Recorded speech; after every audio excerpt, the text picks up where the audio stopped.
Yeah. I have fun anyway. Welcome to the hardest working committee in the Nevada State Legislature and the happiest committee in the Nevada State Legislature, the Assembly Committee on Government Affairs. Will the Secretary please call the roll? Assemblyman Carter. Present. Assemblyman DeLong. Present. Assemblyman De Silva. Here. Assemblywoman Duran. Assemblywoman Gonzalez. Assemblyman Gurr. Assemblyman Hibbets. Assemblyman Koenig. Assemblyman MacArthur. Assemblyman Wynn. Assemblywoman Taylor. Assemblywoman Thomas. Chair Torres.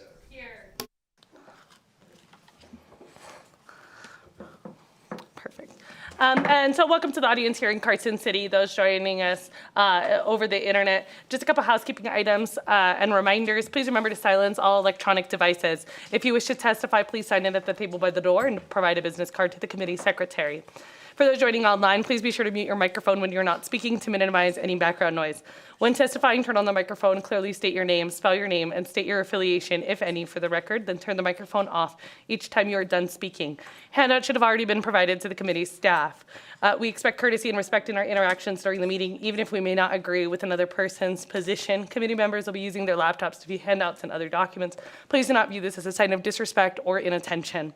Public comment will be taken at the end of the meeting. Each person will be limited to 2 minutes. In addition, the public may submit written testimony to the committee up to 24 hours after the hearing. We don't have floor today, but we do have 3 bills. I am going to try to get us out of here in a timely manner, just for committee members' sake, because I know we have a lot of meetings scheduled and a lot of us have bill hearings this week as well. We are going to go ahead and begin with SB 25. So at this time, I'll open the hearing on SB 25, which implements process for long-term planning for state office space. Assemblyman MacArthur, did you have any comments? No, we're good. You were chatting while the teacher was talking, so I just wasn't sure. At this time, I'll go ahead and invite the division to begin the hearing when you're ready.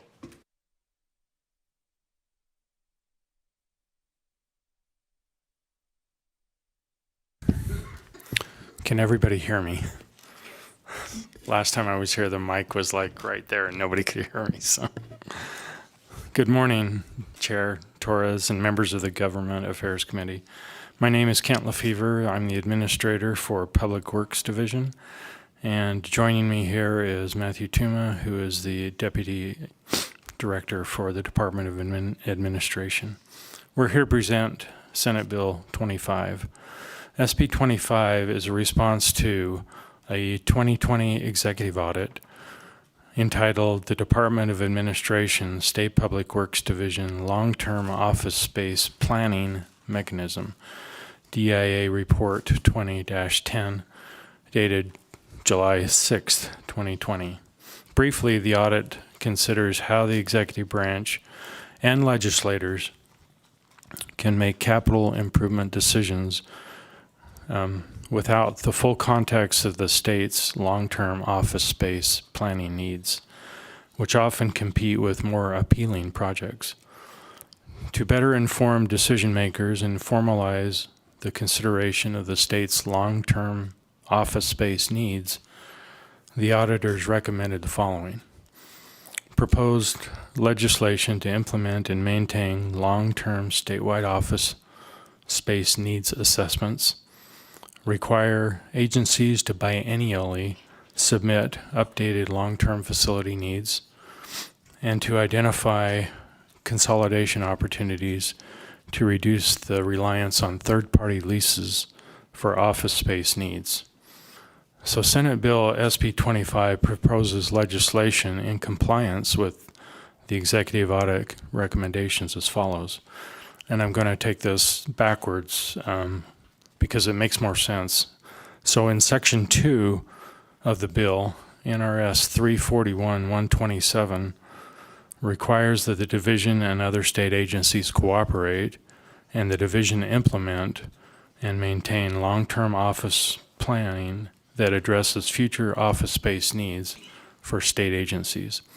And then in Section 1, the bill amends NRS 341-083, which is the statute that requires the board to submit the CIP recommendations to the governor in October in even-numbered years.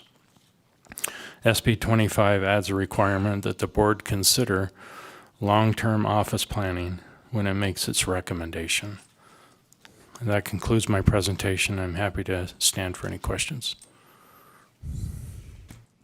Thank you. Members, any questions? I do have one. I'll go ahead and let Vice Chair Duran begin. So currently, and thank you for your presentation, and I understand we do need office spaces. Do you currently have a list of cities or counties or regional areas that are in need of office space? Matthew Tuma, for the record, Deputy Director for the Department of Administration. So currently, the division and the state look at where we have third-party leases. We both track state-owned properties as well as leased properties. And so the state currently leases over 2 million square feet of lease space. And we have an annual expenditure across state departments and agencies of over $50 million a year that we spend in outside leases for non-state-owned properties.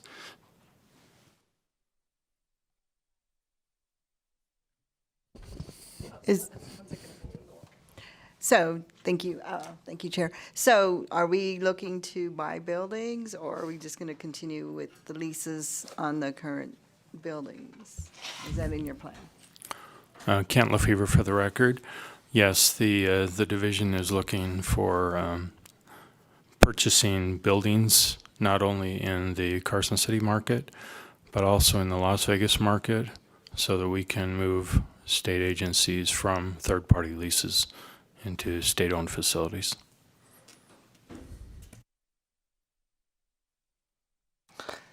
Assemblyman DeLong. Thank you, Chair. Of the 2 million square feet that's under lease, what's the breakdown between Las Vegas and Carson City? Matthew Tuma, Deputy Director for the record. Roughly about 1 million square feet is in the Las Vegas area, and about 700,000 square feet is in the Carson City area, and about 300,000 square feet is in the Washoe County and rural parts of the state area. Members, any additional questions? Assemblyman Taylor. Thank you, Madam Chair, and good morning, gentlemen. Thank you for being here. A question in this, I guess we have to legislate this? Matthew Tuma, Deputy Director for the Department of Administration. So the change in statutory language was a recommendation from the audit, and it's one that our agency agreed with and agreed to pursue.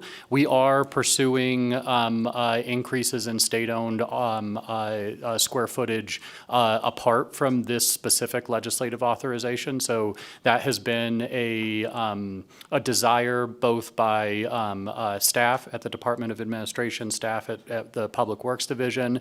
It's been a direction from the Public Works Board through the CIP process, and it's been a priority for the administration as they're pursuing the current CIP that is in front of the money committees and moving forward for discussion. So that is something that's being pursued with existing authorities and statutes, but this was a specific audit recommendation to have specific statutory carve-out authority to prioritize this long-term need because of the sort of experience that the state has gone through with incrementalism in sort of slowly, incrementally adding to our leased space as opposed to state-owned office space. Thank you so much. Madam Chair, may I follow up? Yes, go ahead. Thank you. So there you are in the process. I know you're in the process of pursuing the other opportunities. Certainly makes sense. Are you in the process of developing a long-term plan for that, so that there is that direction, as you said, so it isn't here. You see what I mean? So you're in the process of that? So. Matthew Tuma, Deputy Director for the record. Yes, we are in the process of that, including, but not limited to, the Public Works has a capital improvement project, planning project for the Capitol Mall area in Carson City, and they've incorporated these findings into that project, and that is being pursued both with purchasing properties within Carson City as well as building new office space within Carson City. That's part of the governor's recommendation in the capital improvement program too, is building new structures in addition to buying existing buildings, as well as there's that goal of really kind of doing something substantive down in Southern Nevada too. So we're moving forward with this goal. This is complementary of where the division is currently with their recommendations and currently moving through this legislative session.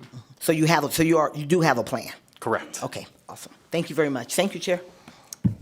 Thank you. And before I go to Assemblyman Thomas's question, how does this tie into, my understanding is that there was a presentation made in the Joint Ways Committee this past Saturday that had to do with like office space, the possible expansion into Las Vegas. So how does this tie in to some of the conversations that we have been having this legislative cycle regarding that expansion? Matthew Tuma, Deputy Director for the Department of Administration. I would say this is a complementary effort to that. And so, again, we're using our existing processes and structures to recommend what we believe is in the best interest of planning for the state in the capital improvement project. That's been discussed at a variety of meetings for Ways and Means and Senate Finance as well. And this legislation, like we said, would add the specific direction and authority to Public Works' statutes. We're moving forward with the authorities on an administrative level at this point. Thank you. Assemblyman Thomas. Good morning, and thank you, Madam Chair. And thank you for the presentation.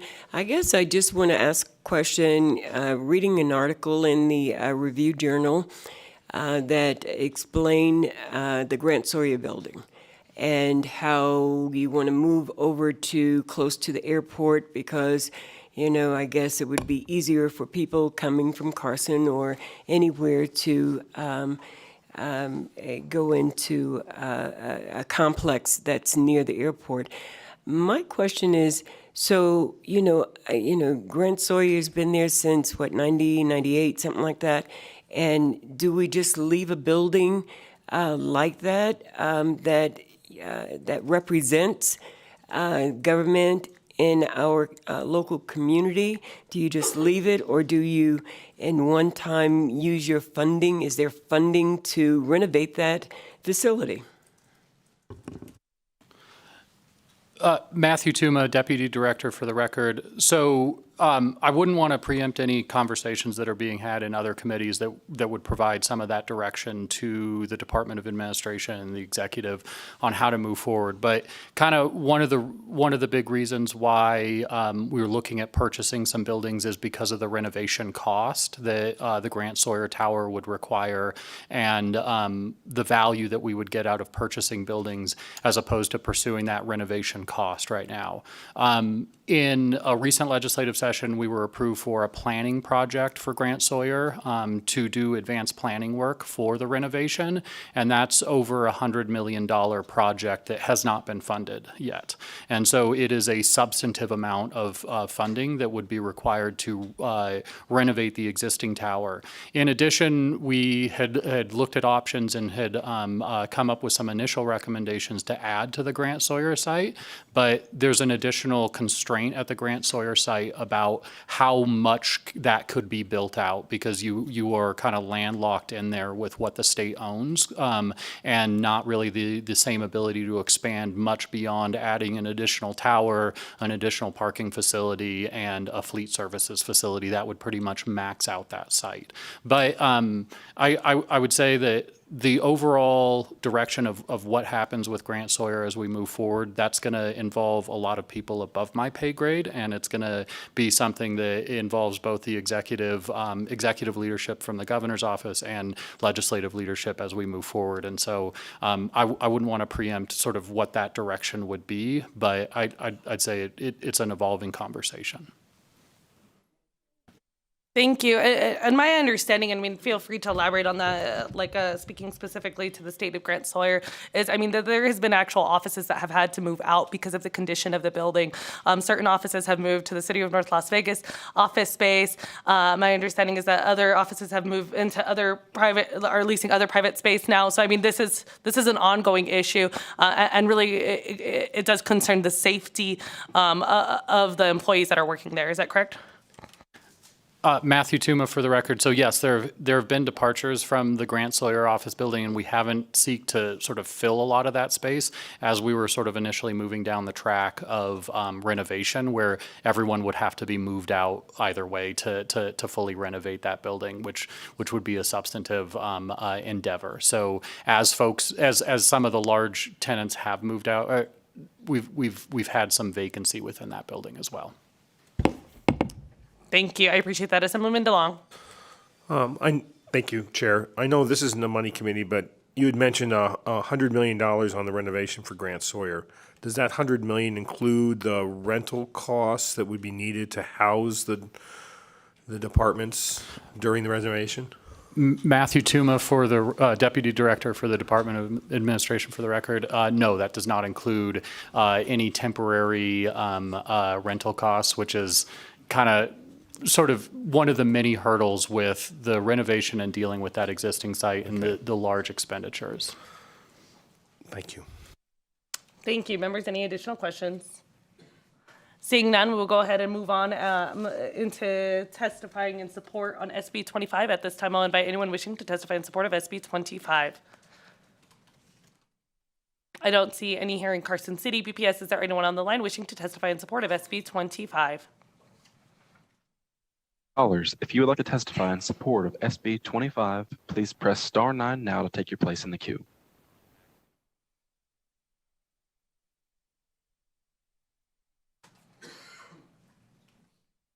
Chair, there are no callers choosing to provide support testimony at this time. Thank you. At this time, I'll invite anyone wishing to testify in opposition to SB 25. I don't see any here in Carson City. BPS, is there anyone on the line wishing to testify in opposition to SB 25?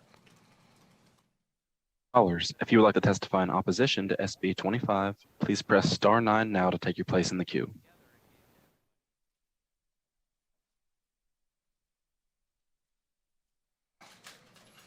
Chair, there are no callers choosing to provide opposition testimony at this time. Thank you. At this time, I'll invite anyone wishing to testify in neutral to SB 25. I don't see any here in Carson City. BPS, is there anyone on the line wishing to testify in neutral to SB 25? Callers, if you would like to testify in neutral for SB 25, please press star 9 now to take your place in the queue.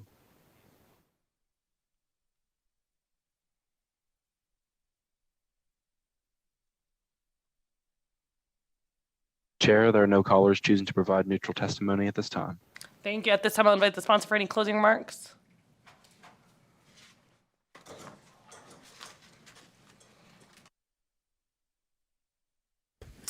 Kent Lefevre for the record, representing State Public Works Division.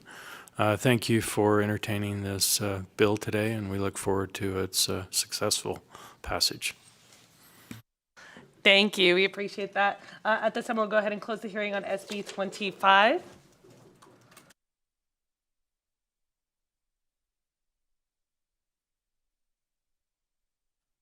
And 1 minute recess.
the hardest working committee in the Nevada State Legislature, the Assembly Committee on Government Affairs, will reconvene. At this time, we will go ahead and open the hearing on SB 272. And so, Senator, you have about 10 minutes. When you are ready, you may begin. I think at the end of the session, we're going to have dueling hardest working committees, but There is no competition, Senator.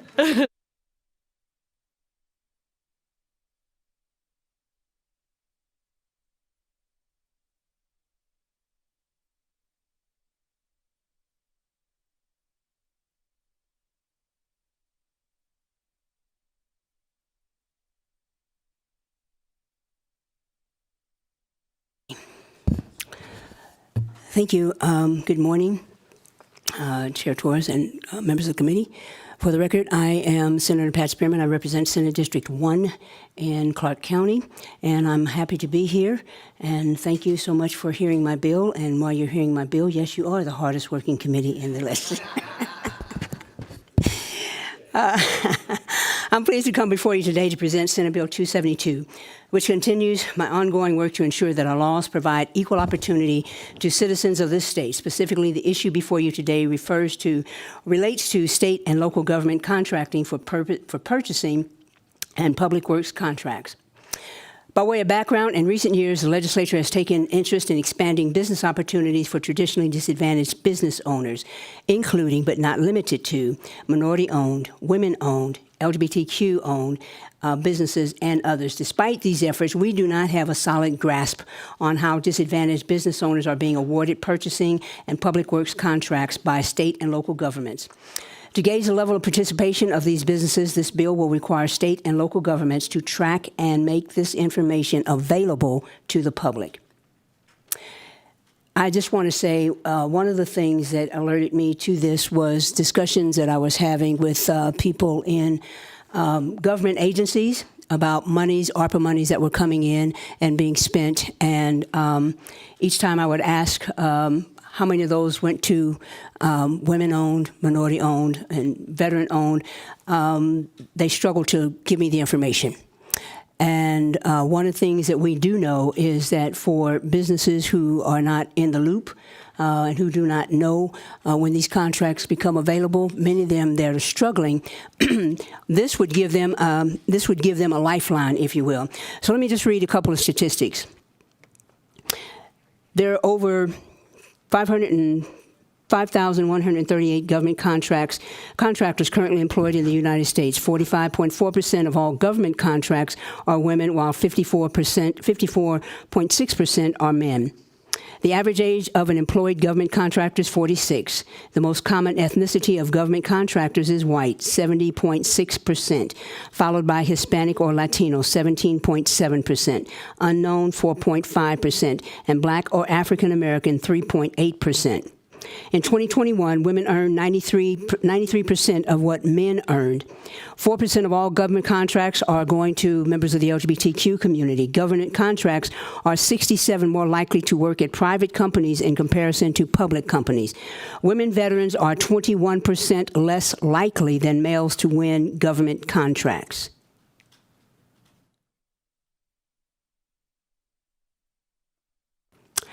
A survey released on January 27 by advocacy group Small Business Majority found that almost 1 in 5 Black and Hispanic entrepreneurs expected to close their businesses over the next 3 months permanently. Minority-owned businesses in need are also less likely to benefit when the government offers aid in crisis. Black and Hispanic entrepreneurs are 25% points less likely to have emergency savings than white business owners, and similarly hold fewer stocks or liquid assets. The impact of the coronavirus could be more than 2 times larger for Black and Hispanic-owned businesses than for white-owned enterprises. I can speak. White-owned enterprises. Only 6.7% of Hispanic business owners report they are profitable and growing versus 14% of the general business population. Black business owners have had a more difficult time assessing credit since the COVID-19 crisis began. 36% of Black business owners responding to the survey said they had experienced this, compared to 29% of all respondents. 58% of black-owned businesses were at risk of financial distress before the pandemic, compared with about 27% of white-owned businesses. 65% of businesses say it is very likely or likely they will permanently close if inflation continues at its current rate. Establishment exit was roughly 200,000 above recent historical rates the first year of the pandemic. 50% of new businesses fail within the first 5 years. 22% business startups fail in the first year. 9.4 million businesses closed during the pandemic until now, some temporarily and some permanently. 62% of companies started during the pandemic are in danger of closing. And Madam Chair and members of the community, let me just say this, because whenever you start talking about equity and equality, people invariably will go to, well, should it go to the best possible person or the best business, or should it go to, and so what we're talking about here, we're not talking about give-me's just because of someone's ethnicity. What we're talking about here is getting people contracts in spite of their ethnicities. And in order to do that, you have to have a plan, a program in place that directs people to do that. Because if they were going to do it of their own free will, we wouldn't have these statistics. We would not have them. And so it is apparent to me that unless we put in place something that directs state and local governments to make sure when they are letting contracts that they do outreach. And I had someone to say to me, well, I don't know any Latino or Asian, or I don't know anybody in those communities that can do what I do. And I said to them, well, have you heard of the Latin Chamber? Have you heard of the Black Chamber, Asian Chamber? Have you heard? And so the excuse that I don't know is not only irrelevant, but it's asinine and admirable for that asininity alone. So what this bill really does is it says we are a diverse population, and you have these groups are spending money with the government. Yet there's nothing or very little coming back into our communities. And we need to do that so that these businesses will survive. And with that, Madam Chair, I will stand for questions. Members, any questions? Assemblywoman Taylor. Thank you, Madam Chair, and thank you, Senator, for bringing forth this bill and for really laying out some of the challenges we have just as a state. As we encourage these businesses that are important businesses in our community. A couple of questions, if you will allow, Madam Chair. First of all, just from a clarity standpoint, with this bill is really saying, let's take a look at what's happening. It isn't saying anyone has to give anybody a contract. It isn't, which maybe as you get to a supplier diversity program could certainly happen down the line. But this seems to me that the intention of this is, let's bring to light how we're spending our state dollars across. Am I reading that correctly? It's transparency. Senator Pat Spearman, for the record, it's certainly bringing transparency because I don't know, and I had my legislative assistant to try to find it. You can probably dig down into records, and find it, but that should not be the case. They should be available publicly to people. What contracts have been let, who got the contracts, how much each individual contract was for, and what that looks like in terms of ethnicity and gender. We here in Nevada are fortunate to have a pay equity law, but in some instances, people don't even pay attention to that. And that's one of the reasons why more women retire in poverty than men. And so what this bill is designed to do is, you don't have to do it, but you're going to have to report on what you did. Right? Mm-hmm. Okay. I understand that. Thank you. Madam Chair, may I have a? Thank you very much. As you look at this, and we're looking at bringing up minority-owned businesses, and these are all certifications that people have, and you put down really what the law states is 51%, whether it's female, minority-owned, LGBTQ. Did you give any thought to, you mentioned this earlier in your comments, but oftentimes when I see programs like this, they also include veteran-owned businesses. Did you give any thought to including them? Yes, veteran-owned businesses are included, and that's one of the reasons that I stopped when I said 21% of women veterans businesses are likely to fail. Mm-hmm. And don't get me started on that, but let me just say this. there is something completely abominable when we do not consider our veterans, our veteran-owned businesses, when we're letting government contracts, the people who signed on the dotted line to protect your right to be in business. And so there's something, I consider critically abominable when you do not consider veterans, men or women. So in that case, from a follow-up, if I may, then are you thinking perhaps we should include a section on here that also includes veteran-owned businesses and track that as well? Yes, and I thought we had that in there, but if it's not clear, I will make sure that we do that. Okay. Thank you very much. Yeah, I make think sure that we do that. I agree. I think it's important to track that as well. And one of the things, and I don't have the bill in front of me, unfortunately, but one of the things that I try to do is say not limited to. Mm-hmm. And so that would bring in other entities as well. When we stop and we look at Nevada, one of the reasons why Nevada is becoming so important politically is because we do look more like America. We do look more like the country. We are a very diverse state. And so to be a diverse state but have less than 5% of government contracts, state or local, going to diverse businesses says that we got some work to do. We got some work to do, and that's what this bill is designed to do. Thank you, Senator. I'd appreciate that, and I'll chat with you a little bit offline. I want to make sure that's in there as well. I wholeheartedly agree. Thank you so much. Thank you, Madam Chair. Thank you, Assemblyman De Silva. Thank you, Madam Chair. And thank you, Senator, for your great presentation. And, I publicly want to say that, you are one of the greatest, creators and advocates of these avenues of equity in our state today.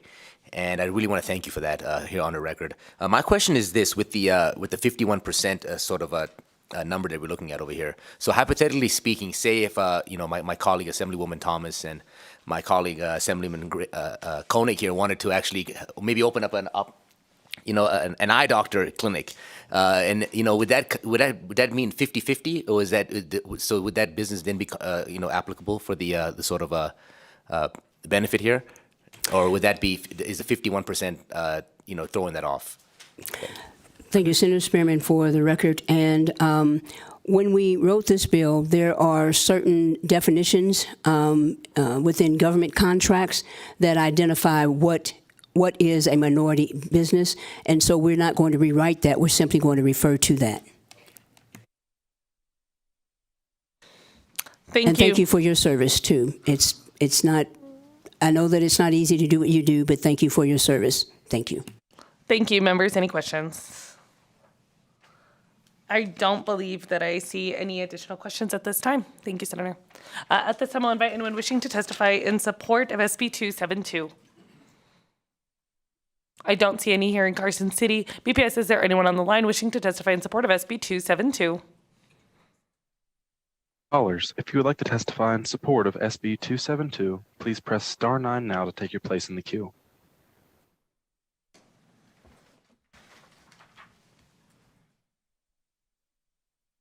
There are no callers choosing to provide support testimony at this time.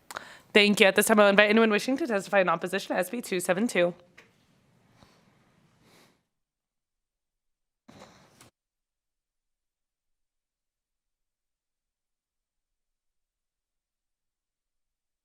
Thank you, Madam Chair, members of the committee. Warren Hardy, representing the Urban Consortium, which is made up of the cities of Las Vegas, Henderson, Reno, Sparks, and North Las Vegas. I'm here under the rules in opposition. It's not the objective of the bill that we have any objection to. There's certainly some value to for providing this information. What I would like to do is just provide for your record some of the challenges we see in implementing this, so that that you all understand as we begin to implement this what the challenges are. I've asked several people and haven't gotten a firm answer on whether or not we're even permitted to ask the question relative to sexual orientation and those sorts of things. So that's something we've got to work through to make sure. I know that the statutes involving that are complex and are evolving. The second challenge we're going to have is, and again, I just want to get this on the record, not in opposition to what we're trying to accomplish here, but just to help you understand our challenges. We're very concerned about our ability to provide accurate information with regard to this data. Because what we find is in our reporting where we gather this information, individuals have an opportunity to simply select one of the categories that are there. They cannot select two. And that's a software issue that we're going to have to address and deal with and update our software to be able to provide that information. Because currently what we find is that people, because of the federal benefits of being a minority-owned business or a women-owned business or a disadvantaged business, they will select that category, but they won't go down and select if they happen to also be LGBTQ. So that'll give us skewed information in terms of being able to determine exactly how many of those contracts we have let. That information won't be available. That's going to require some significant updating to our software, which certainly can be done. Now, there are several of the local governments that have fiscal notes on this, and most of those, to my knowledge, are related to the software update requirements. So we again, are not in any way here in opposition to the objectives of the bill and what we're trying to accomplish by gathering this information. We just want the committee to be aware of some of the challenges. I know it's a September 1st is the implementation date, and that's going to be difficult for us if what we want to try to do is get the accurate information. So thank you, Madam Chair, for that. I think we do have a couple questions. Assemblywoman Taylor. Thank you, Madam Chair. Thank you, Mr. Hardy, for being here. I think I might be able to answer that for you as a certified minority-owned and business owner in our state. There's a certification process. And so when I compete for contracts and so on with whether it's in-state or out-of-state, they simply ask for the certification. And then that way you don't have to guess, you don't have to see who's doing what, who lives with who owns the business. There's an actual certification process that's readily available. So that would take that, because that would be burdensome. Yeah. I agree, absolutely. So I think there are processes in place that organizations in our own state and across the country follow that takes all the guesswork out of that. So that might help you as you consider what that might look like.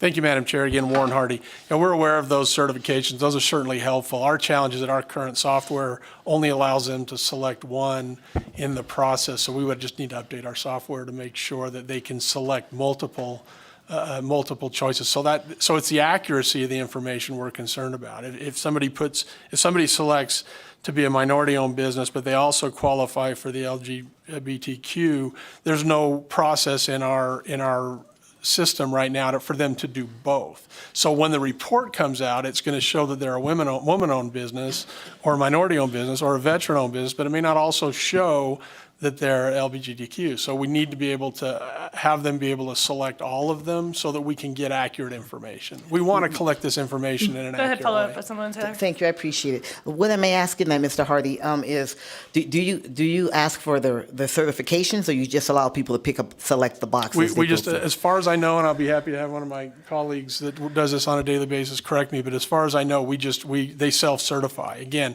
that goes back to this issue about whether we can require them to do it. We allow them to self-certify.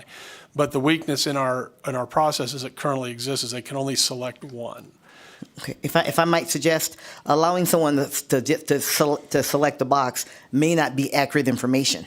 And so I might suggest that you share with those that you work with that they actually ask for the certification. Because it could be that maybe it's 50-50, or you're not quite, they don't quite make that veteran status or so, if you will, but they check a veteran box.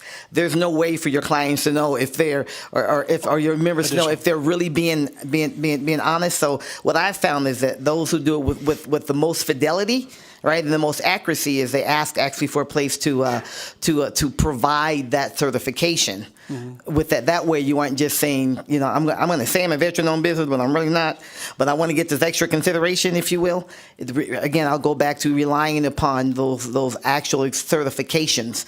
Would one make sure it's accurate, and you make sure, because believe it or not, there are people that are unscrupulous. Sadly. Sadly. I know it's a stretch in the great state of Nevada. There are one or two businesses that might check it and not be that. But then that way it's accurate. And then also it makes sure so it might be, as you're looking at what can you do systems-wise, it might be how do you allow people to, if you win a contract, usually what happens in my case personally with my companies, if you win a contract, then you have to provide that certification. If you can't, then you won't be able to maintain that contract. So just some suggestions, because I know it can be unwieldy, but I think there are some ways that it can possibly work for you. Thank you, Madam Chair. Warren Hardy to Assemblywoman Taylor. Thank you for that. But I think that illustrates my point, right? It's not an objection to gathering this information. It's the logistics of doing it and making sure we're doing it in a way that's accurate. So all of the things that you've brought up are considerations and things we're going to have to do in order to accurately. And so that's the only point of this. I'm only here in opposition because that's what the rules require.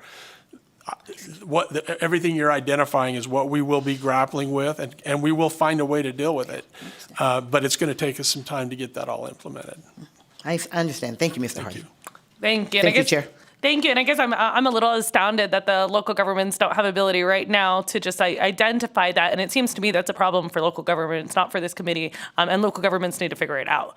I'll go ahead and go to the next opposition. Thank you, Madam Chair. Stephen Wood, representing the Nevada League of Cities, and I'll make it brief.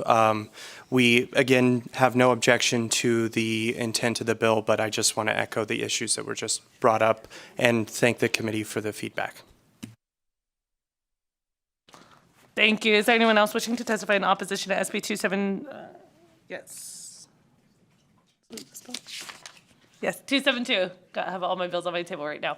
It doesn't appear there's any here in Carson City. BPS, is there anyone on the line wishing to testify in opposition to SB 272? Callers, if you would like to testify in opposition to SB 272, please press star 9 now to take your place in the queue.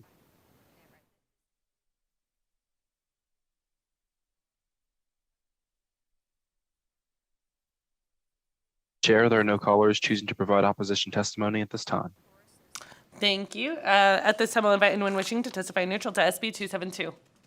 I don't see any here in Carson City. BPS, is there anyone on the line wishing to testify neutral to SB 272? Callers, if you would like to testify in neutral for SB 272, please press star 9 now to take your place in the queue. One moment, Chair.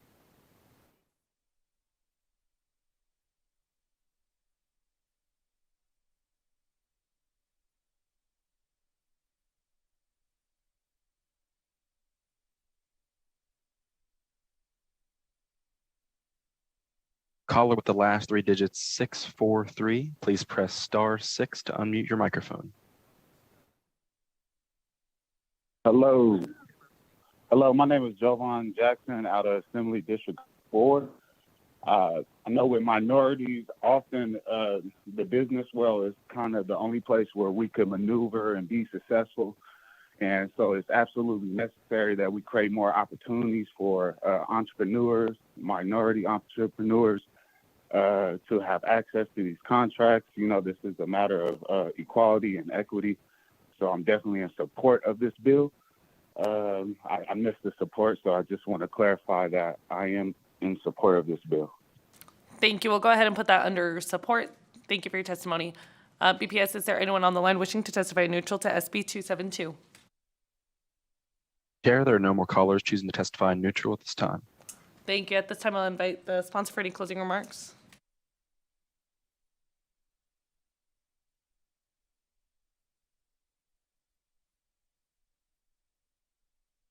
Thank you, Madam Chair. And just want to address a couple of issues.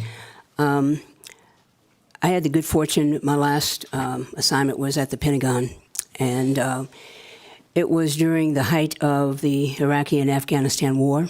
And one of the things that I am intimately familiar with is the vetting process that businesses who intend to work with the government go through. And so the vetting process, usually, unless they've changed the forms, when you sign under penalty of perjury if you have given information that is not accurate. And so we're talking about businesses doing work with the state and with local government, and I agree there should be a desire, because we are so diverse, and because we have almost a million veterans, active duty or veterans or Gold Star families here in Nevada. And so there should be a desire for that to happen anyway. But since it has not, that's why this bill is here. And so there's a vetting process that goes on anyway. In terms of software update,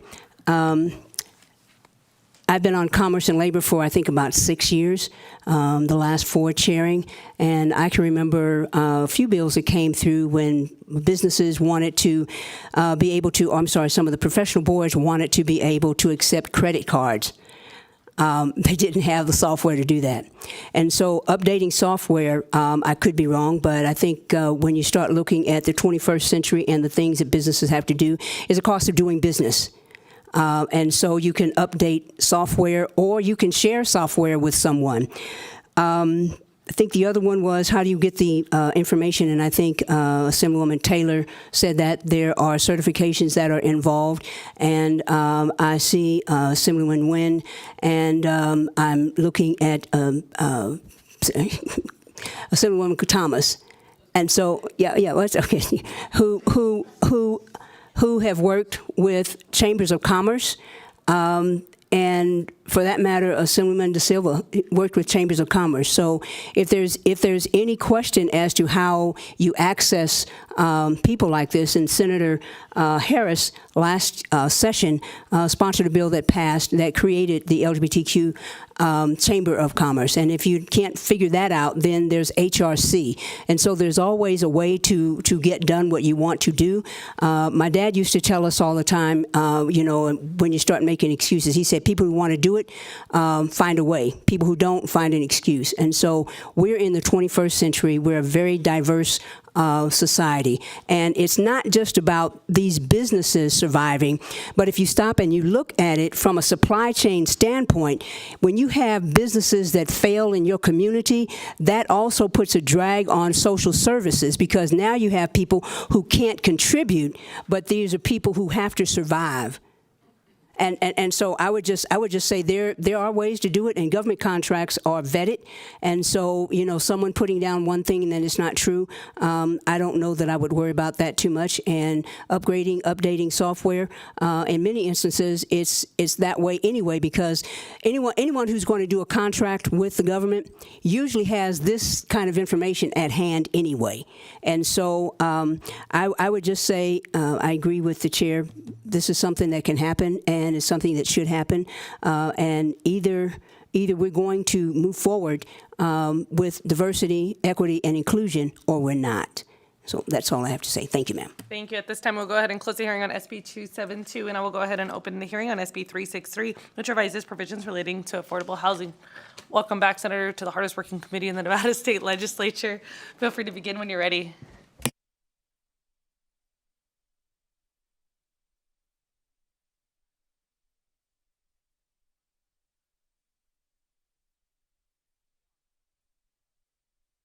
My presentation is lost somewhere in the 15 folders I have open, so let me just tell you what I feel. I'm Senator Pat Spearman. I represent Senate District 1 in Clark County, which is most of North Las Vegas. As a woman veteran, I have been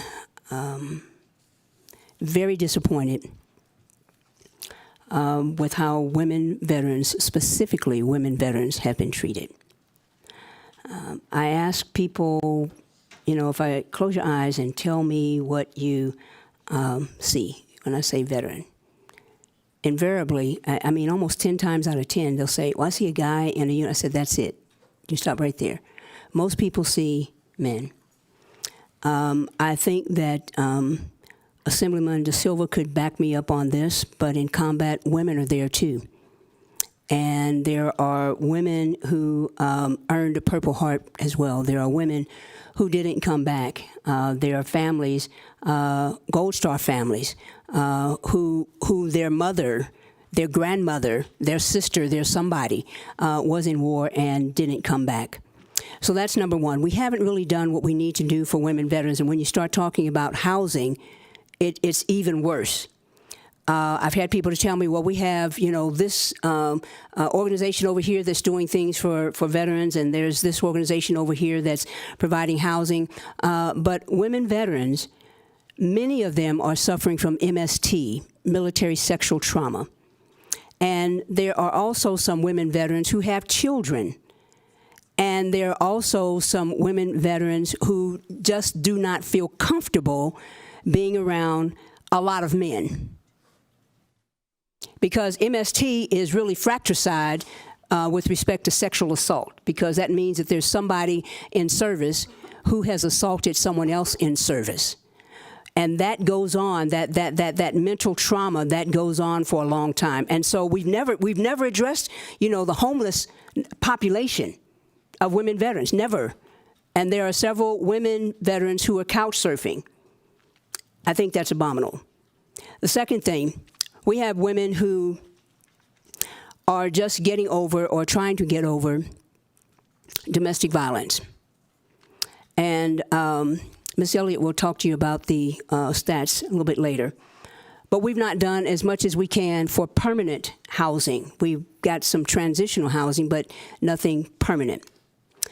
The third category is for formerly incarcerated women. And I know that for some people, they feel like, well, if you were convicted and you went to jail, then, you've lost everything. I don't think that's the case. And because there are some women who occupy all four of these categories that I'm talking about. They're a woman veteran, and perhaps what they did was they punched somebody, stabbed somebody or something to get their perpetrator off of them, but they were the ones that went to jail. And I know women like that as well, who got a dishonorable discharge because they weren't going to be raped anymore. There are women who have been involved in other types of domestic violence. And then we have women who are housing insecure. And so what this bill really does is it authorizes our agencies in the state to prioritize, to the extent possible, grant monies and other monies that come in to direct them to housing for these four categories of women.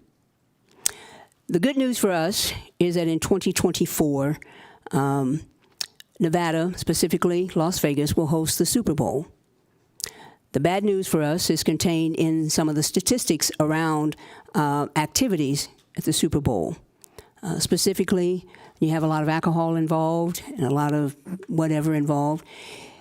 You're going to have domestic violence situations that will increase. One of the bills that I carried in 2017 with respect to human trafficking talked about how there are young people as young as 11 who are brought into places where there are sports events, and they just kind of mix into the crowd. So we know that those things are going to happen. It's not something that we do, but I certainly think that is something that we should be prepared for. When you start talking about women and who are housing insecure, it takes for black women don't reach the same pay amount for the previous year as their male counterparts. I believe it's August. And for Latinas, it's worse because I don't think that they reached that pay equity until September. And so since we have not been paying attention to equitable pay for equitable work, we will have, and we do have, women who are seniors and they're housing insecure. And I will turn it over now to my co-presenter, Ms. Mindy Elliott. Thank you, Senator Spearman. For the record, Mindy Elliott with Flynn Judici Government Affairs, today representing the Nevada Housing Coalition. If it's a housing bill, I probably am sitting in front of you. SB 363, as we referenced the bill, provides some flexibility to the housing division of the Department of Business and Industry to prioritize the funding. If you look on page 4, sub 4B, sub 1, it'll give you a list of those individuals that potentially could receive funding. This bill is enabling. This is not a shall.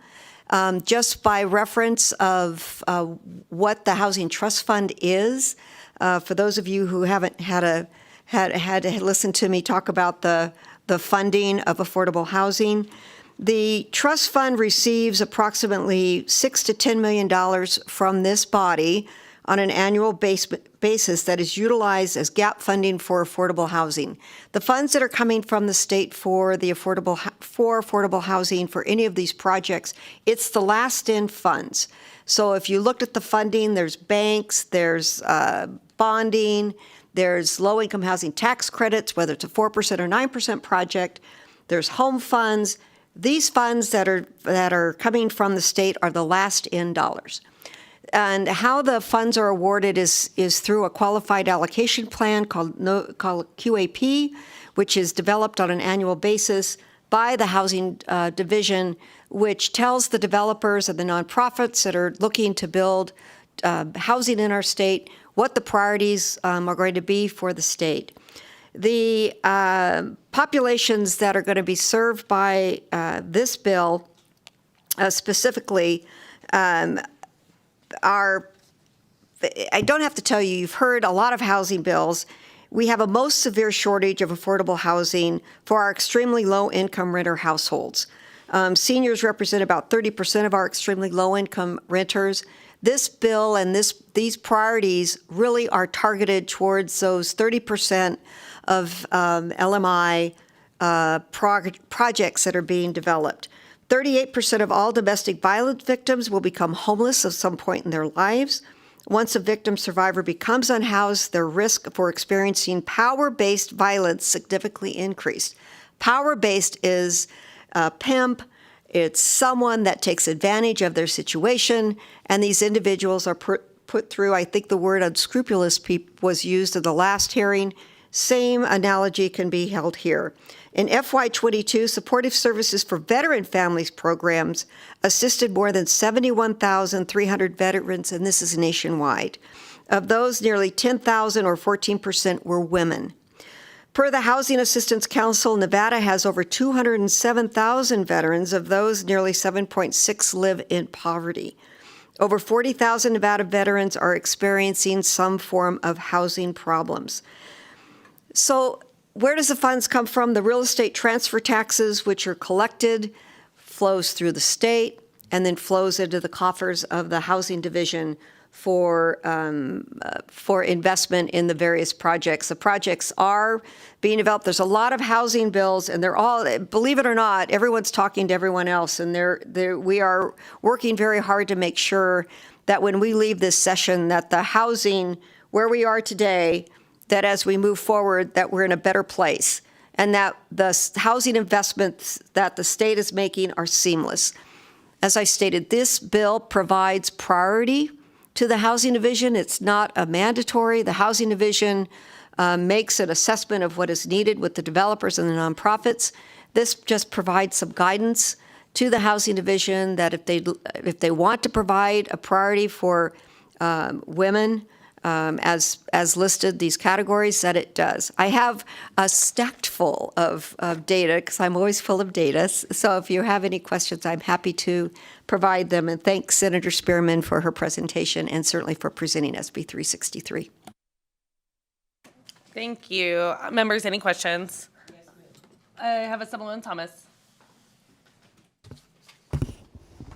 Thank you, Madam Chair, and thank you, Senator, for your presentation. I'm, not at a loss of words, but I'm glad that you brought this attention to the plight of women in our state. My question actually has to do with how this is written. Because I did, in a past life, recently retired from the DA's office and worked in the domestic violence unit, I noticed that most of the bill states about women veterans, women that are, need the glasses, that are previously incarcerated. But for domestic violence, you say survivors. But why not women survivors of domestic violence? Because we know that 1 in 10 men, or 28% of men, experience domestic violence. And I just think that this will, open the door for, to include men, but it seems like your bill wants to address the plight of women in our valley. If you could answer that for me, I really would appreciate it. Thank you. Thank you, ma'am. Senator Spearman, Senate District 1 for the record. So I appreciate that. And Assemblywoman, it's not something that I didn't contemplate, but I intentionally went for women because of the categories that are here, especially women veterans who would have a difficult time in a co-ed population. And so I intentionally mentioned that. I do know that there are men who are survivors, but quite frankly, there are a number of other avenues, if you will, for them to go to. My major concern for this, number one, women veterans. What are some of the things that happen that would make them homeless? In FY 2022, across the country was 199,000 women veterans that were homeless. I hear what you're saying, but especially for those who need to heal and need to get back, and for whom a co-ed facility would be impossible to do that, that's why it's like this. Yeah, and I did want to clarify, I imagine the Assemblywoman's going to clarify too. So when I look at the bill, I'm just going to look at page 4 of the bill right now. If I look at, it's section 1, sub 2, sub 4, or sub, yeah, 1. It's on page 4. It's in bold. There's a lot of subsections there. Okay, but when I'm looking at that piece of legislation on sub 3, line 7, it says survivors of domestic violence. So if the intent is only to caption women that are survivors of domestic violence, that's not what it does. But, you know, working closely with other pieces of legislation that have to do with domestic violence. I mean, domestic violence is not limited to women in our community, and primarily impacts not just women, but also the LGBTQ community. So I'm not sure. I think the Assemblywoman's question is whether or not the intent is to capture solely women, or if it is to capture any survivor of domestic violence. Thank you. Thank you, Senator Spearman. For the record, did I answer your question or clarify or? Thank you, Senator. Not really, because I'm looking at the bill and looking at how it was written.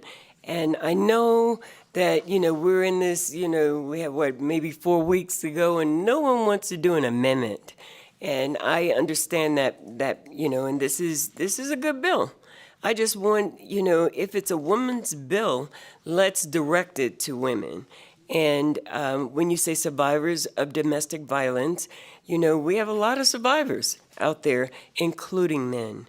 So, and I think that, you know, a lot of men will say, hey, I'm included in there. So, Senator Spearman, for the record, and we can clarify that. We can clarify that. And I just want to say one of the groups that helped me work on this was the Nevada Veterans Women's Association, and so that's why let's look at what they have to do, women survivors of MST. So, yeah, so we can clarify that, and that's probably just a word inserted. So, thank you. Thank you, members. Any additional questions? I did want to ask a question, because I do appreciate like the intent of the legislation, and I appreciate the subgroups that it's trying to capture. But I had a conversation with the coalition a couple days ago as well. You know, when you think about like access to this housing, you know, one of the most impacted groups though, and we know it's women, but specifically women that are the main source of income in that household, and oftentimes that includes single moms, and so I would actually like to see language that just makes it for women, and then also permissive language to allow for the housing for veterans, women that are previously incarcerated, and elderly women, but then also, and then capturing survivors of domestic violence. So that's kind of an area of concern for me, because when I think about I think about it in terms of, you know, my students that I'm serving, and I've helped a number of them navigate the affordable housing system here in the state of Nevada, and many of them are in single parent households, and their mom is the breadwinner. So thank you. Senator Spearman, Senate District 1 for the record. And we can take a look at that. Most of the time I put a caveat in there that would take care of that, but I see we didn't do that this time. But, you know, as is humanly possible, we'll try to get an amendment, even if it's just a conceptual amendment, and then get the actual language, the mock-up, later. But we should be able to do that. During COVID, I was contacted by a mother who had no place to go. And if you live in Las Vegas or know anything about North Las Vegas, the family lived in Aliante.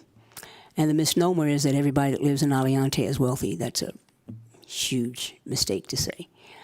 But was homeless and contacted me after 6 weeks of literally living in Discovery Park. And they had to drive out of the park at night, but they drove over to, there's a building right across the street, and that's where they lived. And I was able to put her in touch with some people that I knew that had limited housing, but were able to help her. 2023, really?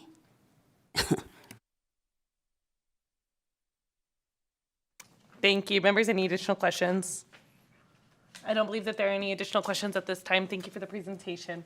At this time, I will invite anyone wishing to testify in support of SB 363.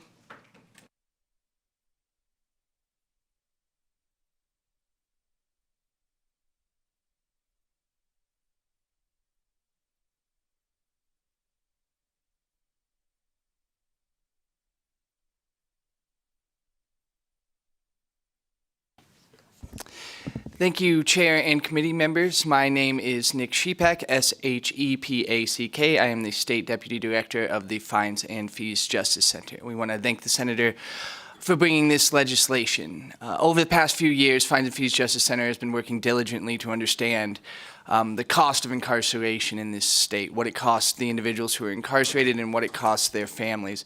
And what we have found is that Nevada is one of the most expensive places to be incarcerated in the country. In fact, it's one of the only states where you can leave with debt. There's currently over $10 million of outstanding debt held by formerly incarcerated individuals, including many women, for basic medical care that they were charged for during incarceration. Commissary prices, and until recently, feminine hygiene prices were some of the highest in the country. This makes transition from incarceration into the community particularly difficult, especially for incarcerated women, who, while I will give the new director much credit, is working on some amazing programming in the women's prisons. The women's prison traditionally has far less programming options than the male prisons. Again, forcing our women to leave incarceration far less prepared for re-entry. Any piece of legislation that can ensure that these women have a better time transitioning from incarceration into stable housing and back into our communities is extremely welcome and should be supported. For those reasons, we urge your support on this piece of legislation, and thank you for your time. Good morning, Chair, members of the committee. My name is Serena Evans. I'm the Policy Director for the Nevada Coalition to End Domestic and Sexual Violence. Access to safe and affordable housing is the #1 barrier for victim survivors being able to leave an abusive relationship. And we know that access to safe and affordable housing, whether it be here or across the nation, is often not attainable at the rate that it is needed. We know that these programs providing these services and housing to these vulnerable populations are also often faced with hurdles in terms of limited funding. And so we really appreciate Senator Spearman for bringing this bill forward. We know it's an important first step in addressing housing availability. And Assemblywoman Thomas, to focus on your question a little bit more, so programs that provide services to victim survivors of domestic violence are prohibited by federal funds from they have to serve both men and women. And so majority of the housing as we think of like shelters are for women, and normally men victim survivors who seek services are usually put up in a hotel or another option just to make sure that all victim survivors feel safe and comfortable. And so I am a little fearful that by defining women victim survivors, that programs will be prohibited just because they cannot, on the basis of sex, turn a victim survivor away. But I'd be happy to work on some of the logistics with both you and the senator to kind of figure out what that perfect language would look like. So thank you. Very quickly, Assemblywoman, go ahead. With that explanation, just want to make sure that legal can give us a definition of, whether or not that is permissible. Okay, and obviously our chief legal counsel right now is out, and so we'll go ahead and work towards getting that response. Thank you. Thank you, Ms. Evans. All right, at this time, BPS, is there anyone else wishing to testify in support of SB 363? Callers, if you would like to testify in support of SB 363, please press star 9 now to take your place in the queue. One moment, Chair.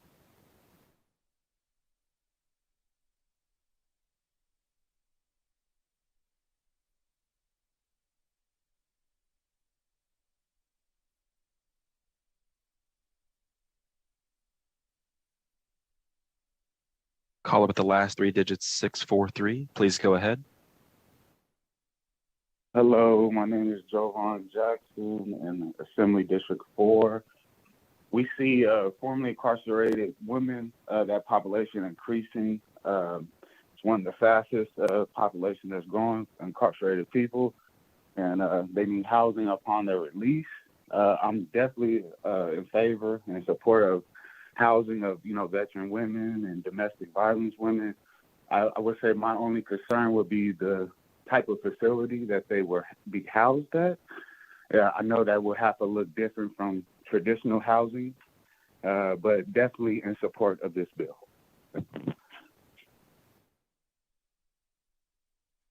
Thank you. At this time, BPS, is there anyone else wishing to testify in support of SB 363?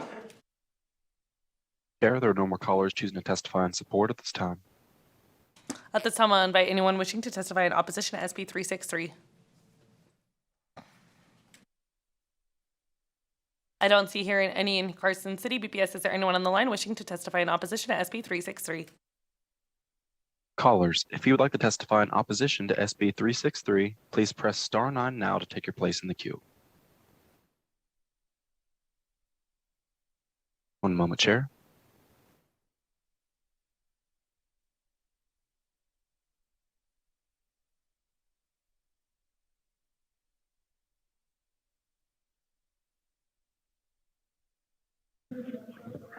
Hello, Liz Ortenberger with Safe Nest. I apologize. We are in support of this bill, but weren't able to press the buttons on the phone fast enough.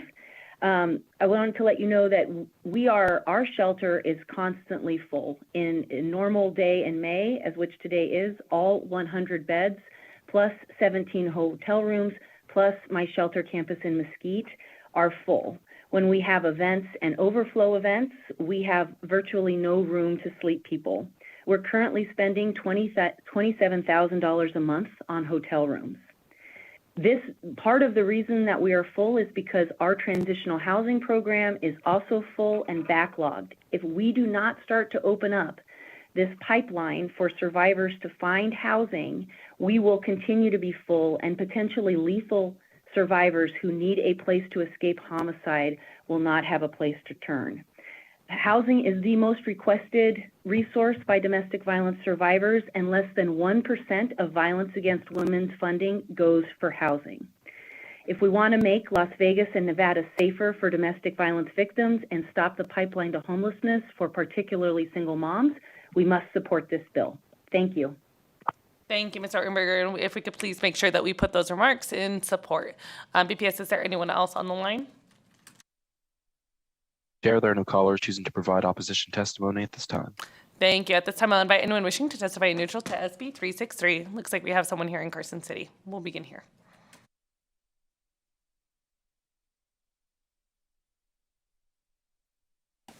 Good morning, Chair Torres, members of the committee, Steve Acroth, Administrator of the Nevada Housing Division.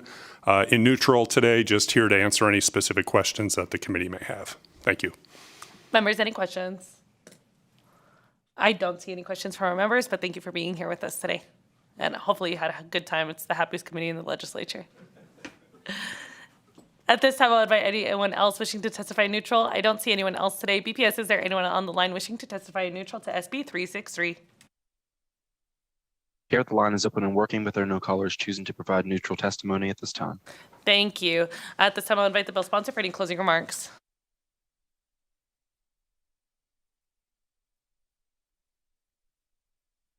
Thank you, Madam Chair. Madam Chair, for the record, Mindy Elliott with Flynn Judici Government Affairs, representing Nevada Housing Coalition. I have been in discussions with the Nevada Housing Division, and just want to make sure on sub 4B13, line 7, it's fine, we can add women who are survivors of domestic violence. Where the issue will come in through you, Madam Chair, to Assemblywoman Thomas, the issue comes in as one of the supporters stated, the wraparound services that are being provided need to be provided to both men and women. But from a fair housing perspective, we can add these three words to actually tighten up the domestic violence category, and it'll be fine for fair housing. As it relates to women head of household, Madam Chair, we need to check to see if there's a way that we could bifurcate and actually provide that as a category and not run amok of the fair housing laws. We're going to check on that, and then we will get back to you as it relates to that particular request, if that's okay with you. And then with that, unless there's other questions, I'm good. Thank you. Give any additional closing remarks, Senator? Yeah, I'll just end with this. I believe it's a song NDRE said, she's somebody's mother, she's somebody's sister. Once upon a time, the women that we're talking about were somebody's baby. And so I urge your support in making sure that we eliminate the scourge of housing, affordable housing for women specifically in these four categories. They served, and many of them through no fault of their own. So thank you. Thank you. At this time, I will go ahead and close the hearing on SB 363, and I will go ahead and invite anyone wishing to testify in public comment today. Anyone wishing to testify in public comment will be given 2 minutes to share their remarks for matters that impact the committee. I don't see any here in Carson City. BPS, is there anyone on the line wishing to testify in public comment? Callers, if you would like to provide public comment, please press star 9 at this time to take your place in the queue.